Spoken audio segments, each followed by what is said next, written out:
As far as CIDG is concerned, hindi ito aksidente. Right now, ma'am? Yes No, po. it's not. Para sa Criminal Investigation and Detection Group ng Pulisya o CIDG, hindi aksidente ang pagkamatay ng Ateneo basketball team players na sina Rene Baterbonia at Divine Adili. Lumabas sa kanilang investigasyon na halos lahat ng player ay nasa dagat. May 700 metro ang layo mula sa resort. Kita naman umano sa video na alam nila ang kondisyon ng dagat ng mga oras na yon. You won't send somebody doon on that condition. They were aware that the current was strong prior to leaving. Why?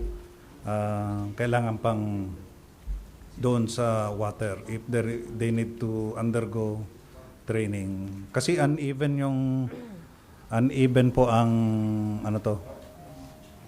ang shoreline doon sa water. Dagdag pa ng CIDG, hindi lang sina Baterbonia at Adili ang nadisgrasya sa nasabing bootcamp. You are confirming that na 4 nga po Yeah. ang nalunod. 4, yeah.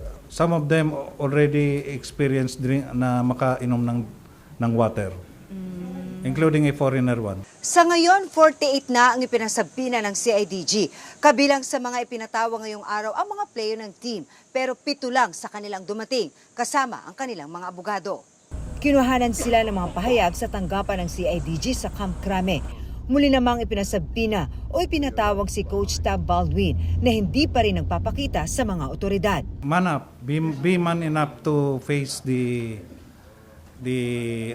investigation para doon sa dalawang players which you call as your brother. If you're a brother, hindi ka tatalikod. So help us also. Help the family attain justice.